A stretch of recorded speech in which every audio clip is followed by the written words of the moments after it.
4 PM news network में दोस्तों आपका स्वागत है। मैं हूं आपके साथ राशिद ज़हीर। ईरान और इसराइल और मिडिल ईस्ट और दुनिया भर की खबरें लेकर आपके सामने हाजिर हूं। पिछली रात जो गुजरी है पूरी दुनिया को शॉक्ड कर गई। ईरान के वो ज़बरदस्त हमले किस प्रकार से इसराइल पर हुए हैं, ये तो अल जज़ीरा और दुनिया के जो बड़े बड़े अखबारात हैं उन्होंने वीडियोस भी लगाए और तमाम फ़ोटोज़ दिखाए और बताया ये कि इसराइल के लोगों के जहनों गुमान में भी शायद ये बात नहीं होगी कि ईरान का हमला इस प्रकार से आएगा।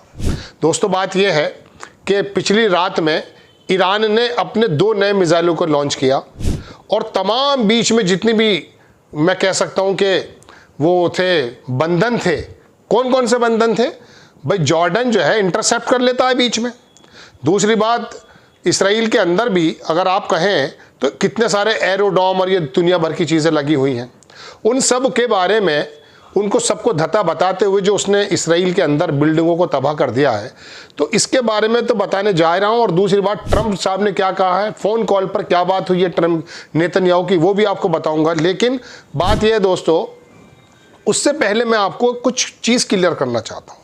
देखिए, इसराइल के अंदर 3 हमले ऐसे हुए हैं, इसराइल के हमलों को ईरान पर जो है वो उनको छोटा साबित कर देता है। 3 हमले मैं आपको ऐसे बताने जा रहा हूँ।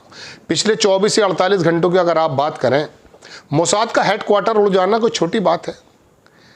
MI6 सुनते हैं, वो जो जेम्स बॉन्ड की फिल्म आती है, लेकिन इंग्लैंड में उसका ऑफिस कहाँ है ये मालूम नहीं है लोगों को।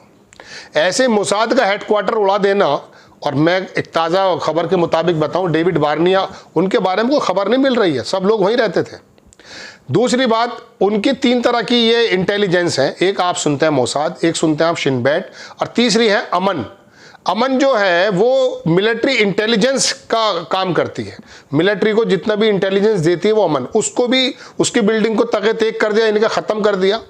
और दूसरी बात, मोसाद का हेडक्वार्टर उड़ा दिया। और तीसरा मैं आपको बताना चाहता हूं परसों की खबर, विजमैन करके एक जो इंस्टीट्यूट उड़ाया गया है, जानते हैं वो क्या है? विजमैन से सबसे पहली बात ये समझिए, इसराइल के बनने से पहले एक यहूदी विजमैन नाम का वहां पर ये इंस्टीट्यूट को बना चुका था, और यहां से 16 नोबेल प्राइज विनर निकले। और इसराइल की इंटेलिजेंस हो, न्यूक्लियर तंसीबात हो और साइंटिस्ट हो, सबको देने का काम दरअसल ये विजमैन की बिल्डिंग करती थी, जिसको परसों तबाह कर दिया था। तो ईरान के तो नो डाउट कमांडर मारे जा रहे हैं, सेनापति मारे जा रहे हैं। 4 दिन पहले उन्होंने नया बनाया था अपना उसको भी उसने कल उड़ा दिया है, इसमें कोई दो राय नहीं है। चूंकि मोसाद ईरान के अंदर ज़बरदस्त तरीके से एक्टिव है। कल भी ईरान के अंदर पकड़े गए बहुत सारे लोग, फांसियाँ लगा रहे हैं उनको मारा जा रहा है। चूंकि ईरान के अंदर मोसाद का इस्माइल हानिया, इस बात का कत्ल जो हुआ है इस्माइल हानिया का, उसको आप समझ सकते हैं, वो कोई मिसाइल थोड़ी मारा है, वो तो 2 महीने पहले उस कमरे के अंदर तमाम वो एटमी जो है मवाद रख दिया गया था, जिसकी वजह से उसकी मौत हो गई है। तो आप अंदाज़ा करें। खैर, तो मैं अपनी बात पर आता हूं। तो ये 3 हमले बहुत बड़े हैं। रात जो स्ट्राइक्स की गई हैं वो मैं आपको पढ़कर सुनाऊंगा, बड़ा समय लगेगा, लेकिन मैं आपको अल जज़ीरा की खबरें बता रहा हूँ कि उसके अंदर बड़े बड़े हुए और वहाँ 30 मिसाइल 20 मिनट के अंदर 2 वेव्स के अंदर मार डालें। और ये 11वीं उसकी जो है वेव्स है। वेव्स मतलब इनका जो पूरा का पूरा जो साल्वो कहते हैं मिसाइल की बारिश, वो ये 11वीं है। और इसराइल के अंदर वो मामला हो चुका कि उसका जो प्रेसिडेंट इज़ाक हर्ज़ोग है, वो एक गाज़ा के अंदर मारे गए सिपाही की जब वो फ्यूनरल में गया, वहाँ पर सायरन बज गए, उसको जाना पड़ गया। वहाँ के लोगों में एक अजीब व गरीब मामला है। वहाँ के किराए की कश्तियाँ करके भाग रहे हैं पोलैंड की तरफ, साइप्रस की तरफ। पोलैंड ने भी अपनी जो है वो जारी कर दी है। ये तो दोस्तों हैं खबरें वहाँ की जो मैंने बताई। अब मैं आपको धीरे धीरे बताऊं कि कहाँ कहाँ क्या क्या हमला हुआ, ये भी चलिए सुन लीजिए। 1-2 मिनट तो आपको ज़्यादा लगेगा, अब 4 मिनट हो चुके हैं, क्योंकि इसके बाद सिफारती खबरें बहुत है कि ट्रंप से बात क्या हुई है। आप 1-2 मिनट मेरी बात सुन लीजिए, मैं आपको दिखा देता हूँ। देखिए, इस बीच जो है सुप्रीम लीडर का बयान भी आया। अरबी में उन्होंने लिखा कि हम जो है पूरी फोर्सफुली ज़ायनिस्ट एंटिटी का मुकाबला करेंगे और किसी से कंप्रोमाइज़ नहीं करेंगे, एक बात। दूसरी बात, ट्रंप साहब का भी बयान आ चुका है दोस्तों। ट्रंप ने कहा कि वॉल स्ट्रीट जर्नल के अंदर कि Trump was considering option to National Security Council meeting including strike on Iran।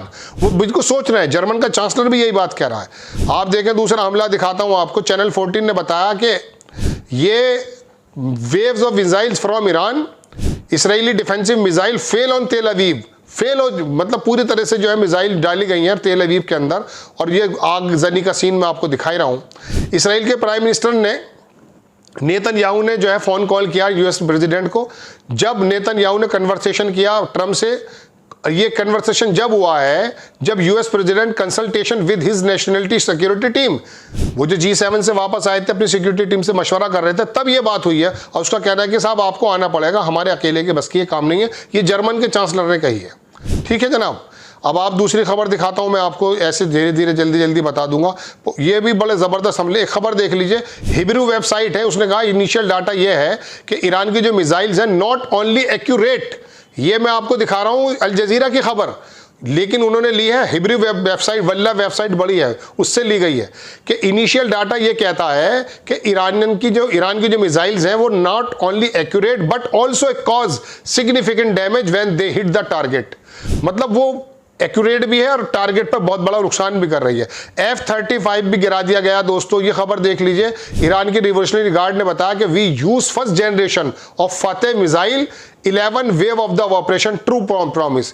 वहां ईरान का एक मेयर है, उसने कहा F-35 गिरा दिया, एक ड्रोन की तस्वीरें भी दे दी गई हैं। यह खबर मैं आपको बता ही चुका हूं दोस्तों। ट्रंप ने जो है जो लोगों को भेजा जा रहा था ईरान से बातचीत करने के लिए, उनको वापस कर लिया है। Trump backed away from sending senior officials to meet with the Iranian to try reach agreement. अब कोई बातचीत नहीं चल रही है, लेकिन ये काम चल रहा है। अब मैं आपको एक बात और दिखा देता हूं, सिर्फ 12 दिन की चीजें बाकी हैं। अगर अमेरिका हट जाता तो इसराइल 12 दिन ही लड़ सकता, उसके बारे में ये बात है। ये इन्फॉर्म्ड सोर्सेज हैं, किसका? वाशिंगटन पोस्ट, बहुत बड़ा अखबार। उसने कहा इसराइल को चुनना पड़ेगा कि if want to intercept Israel defence system is already exhausted, बिल्कुल पूरी तरह से खत्म हो गया है। वाशिंगटन पोस्ट ने लिखा कि America and Israel intelligence assessment ये है कि अगर Israel could intercept missile for 12 days without American support, सिर्फ 12 दिन वो लड़ सकता है विदाउट अमेरिकन सपोर्ट। लेकिन बहरहाल अमेरिका आ चुका है, जर्मन के चांसलर का बयान आ गया कि वो बात कर रहे हैं अमेरिका में जाना। उसने कहा कि इसराइल के अकेले बस की नहीं है, ये तो अब यूरोप के मुल्क भी कहने लगे हैं। मगर एक बड़ी खबर मैं आपको और दिखा रहा हूँ, 7 मिनट 25 सेकंड हो गए, कम समय में मुझे ज़्यादा बातें बतानी पड़ती हैं। 8 लोगों ने, जो कांग्रेसमैन और बाकी जो वहाँ के सांसद हैं, उन्होंने दरअसल ट्रंप को बाउंड किया कि हम जो है एक ऐसा प्रस्ताव ला रहे हैं लोकसभा में अपनी कांग्रेस में, ताकि आप अगर हमला करेंगे पहले हमसे पूछेंगे। ये दोबारा आ गया। कल मैंने आपको थॉमस मैसी का बताया, तब आया आर.के. ये है Ro Khanna, Thomas Massie are including rare war powers resolution force. उन्होंने कहा कि आपको मशवरा करना चाहिए कि हमें जाना नहीं जाना, चूंकि अमेरिका का तमाम, बहरहाल दोस्तों ये तमाम लेटेस्ट अपडेट्स थी जो मैंने बताई हैं आपको। अब ईरान पर भी हमले चल रहे हैं, इसमें कोई दो राय नहीं है। ईरान पर वो बहुत ज़्यादा बमबारी कर रहा है, लेकिन इसराइल को अब ईरान के लोग ये कह रहे हैं कि आप खाली कर दीजिए।